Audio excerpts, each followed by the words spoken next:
Assalamualaikum warahmatullahi wabarakatuh.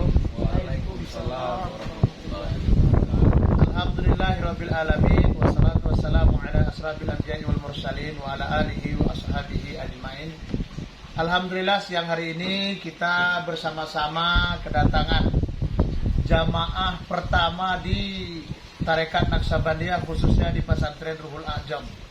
Jadi Bapak ini dulunya bersama dengan Ibu ikut dalam pengajian pertama di Pesantren Ruhul A'jam ini ketika dinas di kepolisian. Dan hari ini beliau sudah pensiun. Hari ini hari terakhir pakai baju dinas. Jadi kita undang di kegiatan kita, mudah-mudahan apa-apa yang pengalaman hidup daripada Bapak Hamidi Tanjung bisa menjadi pelajaran bagi kita semuanya. Terima kasih. Selamat siang. Assalamualaikum Pak. Waalaikumsalam warahmatullahi wabarakatuh. Jadi maaf nih Pak ganggu kegiatan. Kemudian juga saya ingin banyak bertanya dengan Bapak dan Ibu, tentu yang sudah jadi polisi yang hari ini pensiun, sudah sukses lah. Kalau bahasanya kalau orang meninggal kan husnul khotimah, nggak dipecat di tengah jalan kan sudah jadi contoh teladan. Tentu banyak pengalaman yang dijalanin. Jadi Pak, yang saya tanyakan merupakan pertama nama, keluarga, kemudian dinas di mana aja gitu Pak. Ya, nama saya Tuan Hamidi. Assalamualaikum warahmatullahi wabarakatuh. Waalaikumsalam. Nama saya Muhammad Hamidi, asal Sumatera Barat, istri di Sumatera Barat, pendidikan di Sampati, tempatan di Polda Aceh. Setelah berarti baru ditempatkan di Aceh Tenggara 11 tahun, sisanya dinas di Polres Luas, Kota Seribu Bukit, RSPI Seribu Hafiz. Tahun berapa masuk ke Gayo Pak? Kalau tahunnya dari pertama sering dari 87, sering dinas keluar, tahun 96 Balik pindah ke lagi. sini. Tahun 2000 pindah ke Aceh, kembali ke sini. Berarti sudah lama lah sebelum kita lahir. Saya lahir 86 jamaah. Jadi berarti sudah 35 tahun di 5 tahun. sini Pak. Ya? 8 berapa Pak kemarin Pak pertama? Dulu ini Aceh 87 ya? Tenggara. 87 ya? Berarti lebih tua saya tahun daripada Bapak nih kemarin. Memang orang tua kita. Jadi kok bisa Pak ikut tarekat dulu? Pertama saya kenal dengan Tuan Guru di Kota Cane. Saya waktu itu ditindak kasus Wah, minuman keras. Allahu Saya Akbar. dikurung, disuruh duduk penjagaan dari pagi sampai apel siang. Saya nggak tahan, saya lari ke musala. Sampai di musala, waktu itu Tuan Guru ini masih praktek, Magang. masih magang. Ya, magang. Jadi saya lagi sholat, tak tahan lagi sisaan dari komando, disuruh saya imam. Jadi Tuan ini bilang, saya nggak bisa imam, status dia kan masih siswa. Dalam hati saya, ini kok siswa kok marah, udah tua kok nggak bisa jadi imam. Jadi saya bingung. Setelah dilantik, tak berapa lama, lupa lagi di Polres Gayo Luas. Waktu itu masih Gayo Dari dulu Pak. Luas. Persiapan. Persiapan. Ya, Polres persiapan kayak luas. Jadi Ustadz ini selalu apa pekerjaan saya termonitornya selalu dilarang. Dilarang. Saya tahu satu ruangan, Alhamdulillah bisa dimas Pak ya. satu ruangan Satbimas. Selalu dilarang. Pelan-pelan saya diajak ngaji. Ngaji sementara saya pun ngaji masih tertatah-tatah. Belum bisa apa belum ngaji. Sudah banyak jamaahnya atas 11 orang, 9 orang, 12 orang. Ini buatlah di Susi. Bunya. Susi dulu Pak. Pertama di Susi, Bunyawa ya. Pindah ke Bunya. Sementara Bunya ini hutan belantara. Masih banyak begu lah. Begu. Juga anak-anak babi banyak kali di putaran ini. Jadi kok mau dulu Pak ikut tarikan? Ini kan bahaya nih. Latar belakang minuman keras, bahkan ditindak di kantor. Jadi rekan-rekan harus tahu, jamaah harus tahu. polisi itu tidak ada membiarkan anggotanya untuk melakukan kesalahan. Walaupun kalau dilihat mungkin secara umum banyak yang buat salah, itu enggak, secara komando enggak dibenarkan. Contohnya Bapak ini ketika 2005, saya ingat sekali 2005, walaupun di 2005 itu sudah mendapatkan tindakan dari kantor, dari organisasi ketika melakukan kesalahan. Dan itulah perjumpaan pertama dengan Bapak Hamidi Tanjung. Jadi kok bisa Pak dalam minum semuanya kok bisa jadi ikut gitu. Setelah Siapa yang ngajak pertama kali? ya Tuan Guru saya Oh, Tuan ajak sering ngomong di Di ruangan, Pak, ya? Saya nggak pernah dilarang, Pak, jangan dijual minuman begini, enggak, cuman dikasih kalau pekerjaan begini, pekerjaan salah, begini salah. Sama-sama saya pelan-pelan, ayo sholat sama-sama. Ternyata pengajian ini sesi kepunjawa dilanjutkan berikutnya. Setelah itu kami pun dikumpulkan setiap hari untuk buat surau. Ya. Cari ijuk ke gunung, cari kayu ke gunung. Cuman dengan izin Tuhan dapat kayu di depan surau. Dan yang keluarnya dari dalam tanah, diameternya lebih kurang 1,5 meter. Panjang 30 meter per 125 meter. Jadi setelah barang itu disiso, kayu itu sudah diangkat, kami tidak angkat. Dan berapa tuh Pak? Jadi saya nggak ingat. 2009 Pak ya. Kayu nggak diangkat, mungkin Tuan Guru marah sama kami, kayu nggak diangkat. Ditaruhlah kayu yang besar-besar itu dekat tangga itu dibawa. Siapa yang angkat Tuan? Ya saya. Jadi kami cari jamaah yang lain, masa kami angkat.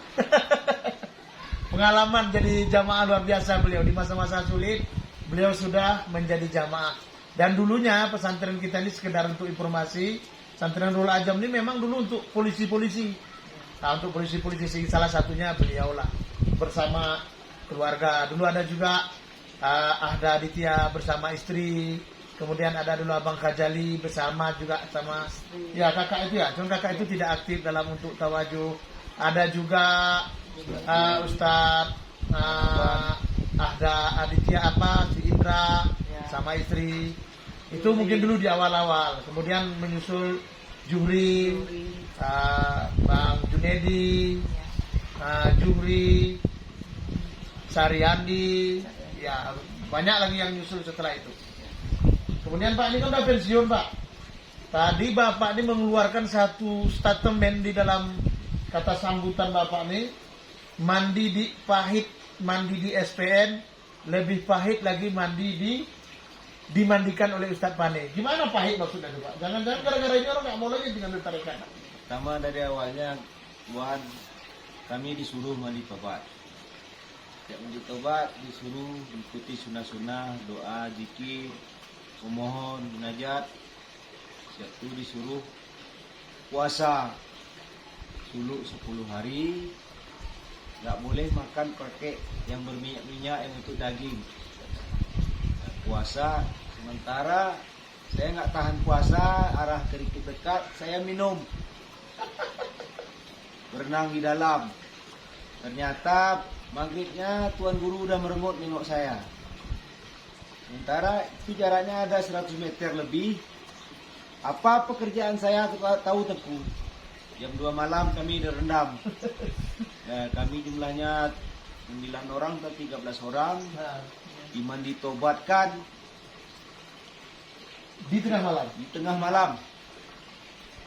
Jadi saya bingung dari mana Tuan tuh tahu apa pekerjaan saya sementara saya minum. Rupanya dia tahu bagaimana tingkah murid. Bilangnya kalau udah berubah jangan nakal, nanti sakit. Benar saya sakit jadinya. Sekarang untuk kedepannya tidak lagi sholat sampai akhir hayat saya. Sudah pensiun pun Pak ya? Mudah-mudahan surau ini bertambah maju. Sekarang muridnya ada banyak. Jadi ini maaf Bu, saya balik ke Ibu deh, kan lama dampingi Bapak. Tentu liku-liku hidup tuh banyak, sangat banyak. Jadi bagaimana trik Ibu bisa bersama Pak? Dari awal berumah tangga sebagai bayangkari sampai pensiun. Nah, tentu ini kalau lika-liku hidup nih banyak nih. Sekaligus bisa jadi pelajaran bagi bayangkari lain. Pada intinya kita harus sabar, Sabar Bu ya. sabar menghadapi awal kita memikirkan anak, masa depan anak. Itu aja intinya, sabar. Sabar aja. Ya, sabar. Itu aja. Dulu ibu ini ikut juga bertarekat. Dulu ikut karena dipaksa bapak atau gimana, Bu? Bukan dipaksa, diajak. Oh diajak gitu ya. Kadang kalau nggak mau nanti dimarah sama bapak, makanya ikut diajak. Jadi ibu juga termasuk jamaah, adalah jamaah tarekat kita dari awal sekali. Kalau ibu-ibu yang awal sekali, beliau istri, kemudian ada bibi dulu dari Riki dekat, kemudian orang tua kandung kami sendiri. Nah, itulah dulu awal-awal bersuluk di kita ini. Jadi Bu, kan sama bapak ini udah pensiun. Ya. Rencana apa kegiatan Bu setelah pensiun? Ya, setelah pensiun ini ya tinggal melanjutkan amalan-amalan beribadah. Beribadah Bu ya, luar Itu biasa. lagi. Ya, Itu lagi Bu ya. beribadah. Berapa anak Bu semua jumlahnya? 3, 3. laki-laki 3. Laki-laki 3. Semua pengawal Bu ya. Semua pengawal. Kayaknya nggak ada bantu masak Bu, tapi ada menantu Bu. Ada menantu 3. Kalau ibu ini pengalaman dia kan cari orang tukang cuci piring di rumah. Ya, Kalau saya nanti mencari imam di rumah. ya. Orang bilang sama saya, Bu, anak Ustaz berapa? 1 perempuan ya? Perempuan. Ya, cari imam. Nah, nanti kalau saya punya tugas, nggak menjadikan dia imam, tapi menjadikan imam untuk anak. Nah. Jadi udah berumah tangga semua Bu? Udah, insya Allah ada rumah tangga, cucu udah 2. Anak satu jadi polisi Bu ya? Si Irfan. Iya, satu jadi polisi yang bungsu. Jadi demikian dulu jamaah sekalian, mudah-mudahan kita semua bisa tahu bahwasannya ya setiap orang yang menjalani kehidupan ini pasti ada lika-liku. Jadi kalau saya bongkar satu-satu ibu ini jadi masalah nih.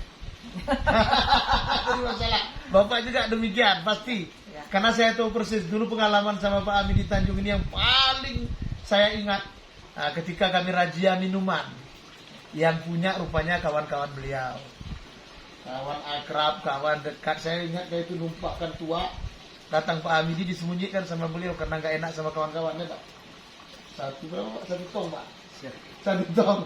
Terakhirnya ketahuan sama saya nggak tahu itu yang punya kawan atau bagaimana. Saya tuang lagi. Wallahu a'lam bishawab. Mudah-mudahan tapi akhirnya bergabung beliau bersama kita di jamaah.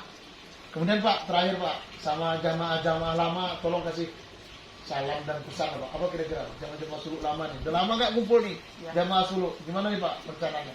Soalnya mungkin ada reuni itu jamaah-jamaah yang pertama kita bisa seperti dulu lagi.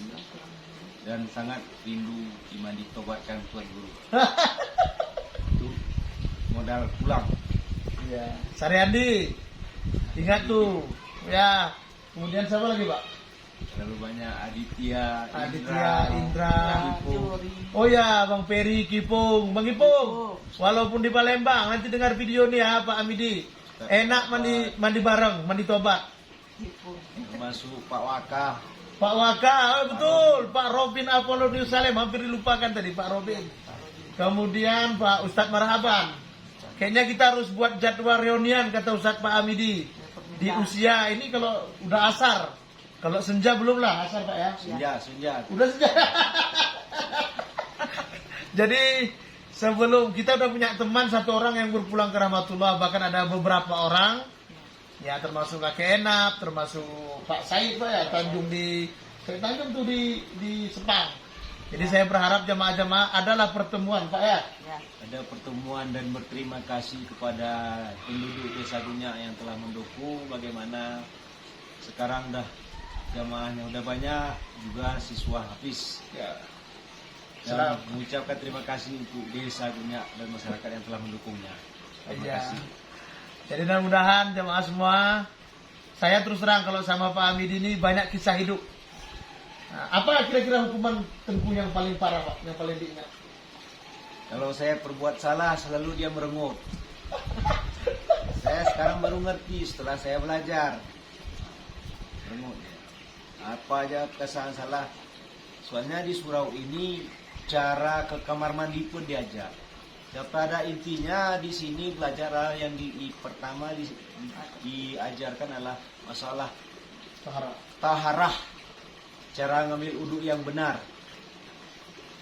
Itu yang ditanamkan. Berapa lama nggak jumpa sama Tengku Pak walaupun satu kantor?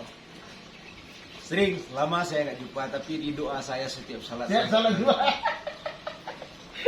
Jadi sewaktu saya ke Mekah, Pak, ini cerita sedikit. Waktu di Madinah, saya itu baca ayat, kemudian setiap baca doa ajab, baca ayat yang berbentuknya ajab, saya mintakan doa kepada Allah, ya Allah, hindarilah kami daripada dan jamaah saya daripada ajabmu.